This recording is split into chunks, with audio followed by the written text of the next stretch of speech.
Alors, Bochaba les amis, bienvenue au Bet Midrash de Natania, nafi.fr. C'est un jour exceptionnel les amis. On va commencer, c'est un des chapitres clés, un des chapitres les plus beaux de tous les livres du Ochot Tzadikim. On commence aujourd'hui le 5e chapitre, Sharava. On va parler de l'amour. Alors l'amour c'est un sujet qui est extraordinaire. On va parler de l'amour, dans quelle mesure on doit aimer notre conjoint, nos enfants, notre argent, tout ce qui nous concerne, comment on doit le canaliser. Et vous allez voir qu'il y a des surprises que Bezrat Hashem on va découvrir ensemble. C'est parti. Ceux qui ont le livre devant eux, c'est page 41. Ava kolelet masim rabim yoter mikol amidot. L'amour est quelque chose qui inclut toutes les midot. Ubet shasim adam avato lera. Quand un homme il va faire converger l'amour dans des choses interdites, en midara, il n'y a pas de pire chose. Shasim adam avato letova. Et quand un homme il oriente l'amour dans le bien, c'est plus que tout. Où c'est écrit Vavta et Hashem Elokecha, tu aimeras Hashem, l'Éternel ton Dieu. Quand l'amour, on va orienter l'amour vers Hashem, alors c'est la plus grande des mitzvahs, la plus belle des mitzvahs d'aimer Hashem. En les malas, vous savez qu'il n'y a pas de plus haut niveau que quelqu'un qui sert Hashem par amour, pas parce qu'il a peur que Dieu le punisse, pas par crainte, mais il le fait par amour. Comme un fils, sa mère lui dit « Mon fils, j'ai soif, donne-moi un verre d'eau ». Il est heureux de lui amener un verre d'eau, c'est sa mère, c'est normal. Eh bien, on est heureux qu'Hachem nous demande de faire des mitzvot. Merci Hachem, on fait les mitzvot avec joie, avec amour. Vataï maintenant. Shema echava mekalkelet, mais des fois, et les amis, c'est un sujet, on est tous concernés. Des fois, l'amour va abîmer notre Torah. Des fois, l'amour va abîmer nos actions. Au point que malheureusement, ça va nuire à la qualité de notre service divin. Et bien entendu, on va voir des exemples extrêmement concrets d'ici quelques minutes. Alors premièrement, Ahavat Achat Adam Ohev et Banav. Premièrement, un des amours les plus forts, c'est un homme, il aime ses enfants. Un homme, une femme, il aime ses enfants plus que tout. Il est même prêt à donner sa vie pour ses enfants. Mais, regardez le problème. Et là, les amis, c'est quelque chose, on est très concernés. Et des fois, les Français, peut-être un peu plus que les autres parents. Regardez. Mais Rovava, tu aimes tellement tes enfants. Et Nam Yasram, tu les punis pas. Tu es laxiste avec eux. Ou Madricham, tu les éduques pas. Oh, il est fatigué, je ne veux pas le rêver pour aller à la prière. Il ne fait pas sa prière, c'est pas grave.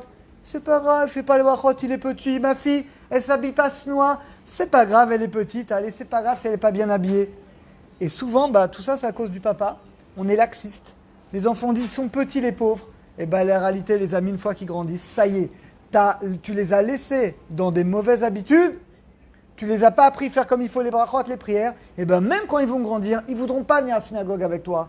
Même quand ils vont grandir, ils feront pas les prières. Ta fille, tu l'habilles pas de tsnoua déjà à partir de l'âge de 3 ans. Tu verras que quand elle arrivera à 7 ans, 8 ans, 9 ans, elle te dira, laisse-moi tranquille, je veux pas mettre de juplon, j'ai envie de m'habiller, je veux aller en petit t-shirt. Ça, c'est à cause de nous. Parce que nous, on est trop laxistes avec nos enfants, soi-disant c'est de l'amour. C'est pas de l'amour, c'est de l'aveuglement. Ça, c'est un amour qui est négatif. Ou manicham la leret, on laisse les enfants faire ce qu'ils veulent. Moi, les amis, des fois, je deviens fou. Des fois, tu vois des papas, ils viennent avec leurs enfants à la synagogue. C'est une mitzvah? Oui, c'est une mitzvah si l'enfant il est assez grand, à partir de 5 ans, et tu l'éduques. Mais des fois, tu vois les enfants, ils font la foire. C'est pas de leur faute, ils sont trop petits. Ils courent, ils dérangent, et le père, il dit rien. Tu dis, mais si toi, tu laisses ton enfant faire la foire à la synagogue, qu'est-ce que tu lui apprends? Que la synagogue, c'est une récréation. Comment tu veux que plus tard, il va avoir du respect envers la maison d'Hachem? Comment tu veux? Plus tard, ça va donner des gens qui n'ont aucun respect. Mais ça, c'est à cause de nous, les amis. Parce que nous, on n'éduque pas nos enfants dans le respect que quand tu viens dans la maison d'Hachem, il est trop petit, ne l'amène pas. S'il est trop petit, il n'est pas capable, c'est pas ta faute. C'est un exemple, pareil pour la shonara. Tu n'éduques pas tes enfants à ne pas dire la shonara. T'étonnes pas qu'après, ils parlent de manière chofchi, de leurs copains. Alors que si, dès qu'ils sont petits, tu sais, t'as pas le droit de parler comme ça de ton camarade de classe, et tu lui apprends la lachot, les toilettes, pas les toilettes, ça t'as le droit de dire, ça t'as pas le droit. Une fille, si tu l'apprends pas la sniout quand elle est petite, tu vas voir quand elle va être ado, quand elle va avoir un âge, elle va t'envoyer balader, c'est trop tard. Tout ça, c'est à cause de nous. Parce qu'on aime tellement nos enfants qu'on est aveuglés, on ne les éduque pas dans la Torah. Ça, les amis, c'est un amour qui est négatif. C'est négatif, nos enfants, on les aime. C'est quoi vraiment aimer les enfants? C'est des fois, il faut leur donner des punitions. On n'a pas dit les frapper, chas et shalom. Il faut leur donner des punitions. Ils ne se conduisent pas bien, tu les punis. Une punition qui est intelligente, qui est adaptée, tu lui enlèves ce qu'il aime. tu lui apprends à faire ses prières, tu dois l'éduquer. Si toi, tu l'éduques pas, c'est à cause de toi. Quand ils grandissent, ils ne veulent pas aller dans le chemin de la Torah. Et bien en général, les amis, c'est à cause de nous, parce qu'on ne les a pas bien éduqués.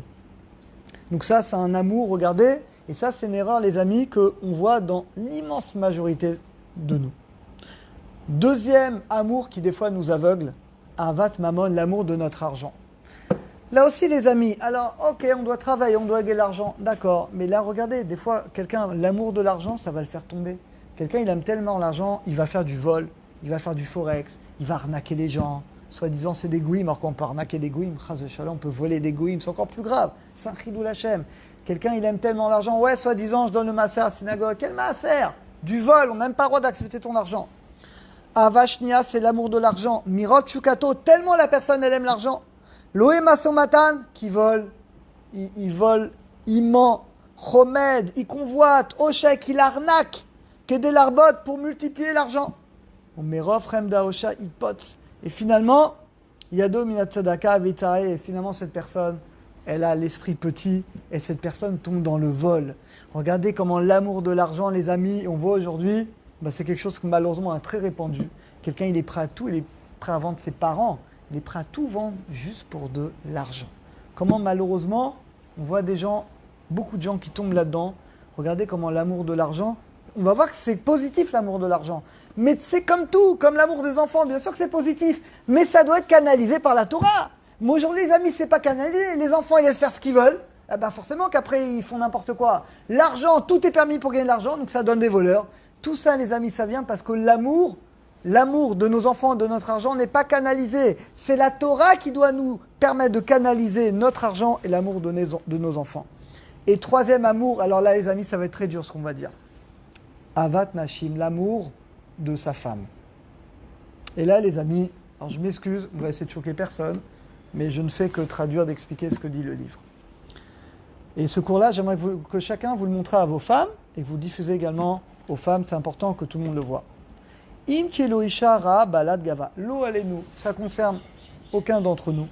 Si quelqu'un a un conjoint, malheureusement, Racha, qui n'est pas dans le Derech HaTorah, ou quelqu'un qui a beaucoup d'orgueil, ça arrive malheureusement qu'un conjoint il a beaucoup d'orgueil. Itasia milibo kol amizot, et la personne malheureusement, elle veut absolument pas se rapprocher de la Torah. Alors, c'est compliqué.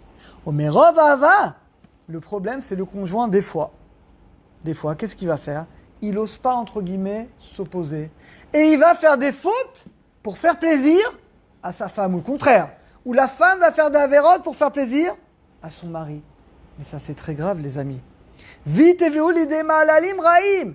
Et ça va arriver à des choses complètement interdites. Vega mirov avato. Et la personne, elle aime tellement sa femme, ou elle veut pas d'histoire. Eh bien, istakel ben tadir vidaber, il va arriver à des choses, loaléno interdites. Et là, les amis, je vais vous donner des exemples très concrets. Malheureusement, on voit beaucoup de gens tomber. Quelqu'un, alors je dis exemple de la femme, ça peut être évidemment dans les deux sens. Quelqu'un, sa femme, elle veut à tout prix aller à la plage mixte. Ça arrive, il y a des cas comme ça, elle va à tout prix aller à la piscine mixte. Les femmes, les amis, elles ont un problème, pour les femmes qui nous regardent, elles sont naïves. Une femme, quand elle regarde un homme en maillot de bain, même s'il est très beau gosse, même s'il est comme John, qui n'est pas là, elle n'a pas d'interdit parce que ça va pas lui monter complètement à la tête. Elle voit, ça pas rêver quelque chose chez elle. Ce que les femmes ont du mal à comprendre, c'est qu'un homme n'est pas une femme, mais un homme, quand il voit une femme en maillot de bain, eh ben, ça peut complètement le perturber. Et c'est une image qui peut rester, même quand il ira avec sa femme au moment de l'intimité. Et ça, si les femmes, elles comprenaient ça, même la femme qui n'est pas religieuse, elle interdira à son mari d'aller à la plage mixte. Parce que les femmes, elles ne se rendent pas compte. Elles, non, mon mari, il ne regarde pas. Mais quel mari ne regarde pas? Vous avez déjà vu un homme qui va à la plage qui ne batte pas? Les amis, on n'a pas sucé notre pouce, d'accord? On a tous été à la plage, on est tous déballés, tu vois. On sait très bien qu'un homme qui est à la plage, eh ben, il mate et c'est normal. Parce que la nature d'un homme, c'est un homme. C'est comme ça, les amis, on ne va pas se baratiner. Et donc, les amis, si quelqu'un, soi-disant, pour faire plaisir à sa femme, il va aller à la plage, et bien ça c'est une faute qui est terrible. Parce que quoi? Pour faire plaisir à ta femme, en fait tu ne lui fais pas plaisir. Parce que tu vas abîmer le lien que tu as avec ta femme. Parce que tu vas regarder d'autres femmes, tu vas convoiter d'autres femmes. Et donc finalement tu vas réduire, tu vas abîmer le lien que tu as avec ta femme. Je vous donne un cas de l'autre côté. Et c'est des cas que j'ai eu, des femmes qui m'appellent au téléphone, qui disent mon mari ne veut pas que je me couvre la tête. Ne croyez pas, ça arrive. Je comprends pas. Comment? T'as pas honte?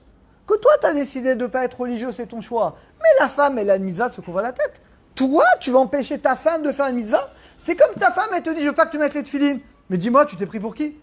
Quoi? De quel droit tu vas m'empêcher, moi, de faire une mitzvah? Mais dans quelle génération on est? Et ça, ce que je dis, c'est des coups de fil. Alors évidemment, je suis d'accord avec vous, on va privilégier le Shalom Bayit.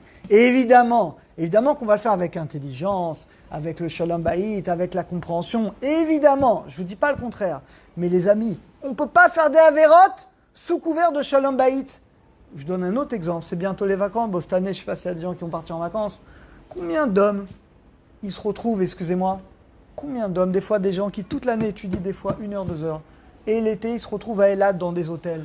Franchement, tu fais un travail toute l'année pour gâcher tout l'été. Tes enfants, tu les mets dans des écoles religieuses, et pourquoi? Pour faire plaisir à ma femme. Ou Pessah, allez, il va aller à un hôtel, à Eilat, et les femmes, elles se baladent en maillot de bain dans l'hôtel, les piscines. Mais les amis, attends, toute l'année, tu viens près Bémignan, toute l'année, tu pries 1 heure, tu étudies tous les jours, tu as changé d'école, tu as mis tes enfants dans des écoles religieuses pour tout brûler, pour faire plaisir à ta femme. Mais tu es complètement fou. T'es complètement fou. Alors va à Tibériade, il y a des hôtels religieux, il y a avec des piscines avec des heures pour les hommes, des heures pour les femmes. Mais les amis, on ne peut pas sous couvert d'aimer sa femme, de faire plaisir à sa femme, ou de l'autre côté, une femme fait plaisir à son mari. Non les amis, on peut faire, bien sûr qu'on doit faire des efforts pour le Shalom Bayit évidemment, mais on ne peut pas faire des avérotes, des choses que la Torah interdit pour faire plaisir à mon conjoint. Ça, c'est pas de l'amour. Ça, c'est pas un amour qui est vrai. Alors, Bezat Hashem, on va s'arrêter là.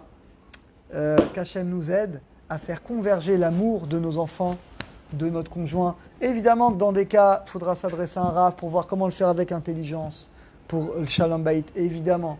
Mais il faut être intelligent. Il y a trop d'hommes qui se voient la face, qui me disent, moi, je vais parce que je vais pas me... Après, ils me racontent, ouais, parce que je vais pas me prendre la tête avec elle, j'ai pas envie de lui expliquer. Ah, ok, fais expliquer par un rav, par quelqu'un. On ne peut pas aller dans des piscines, dans des plages mixtes, dans des hôtels comme ça, sous prétexte de faire plaisir à son conjoint. Ça, c'est pas une mitzvah, c'est une avéra.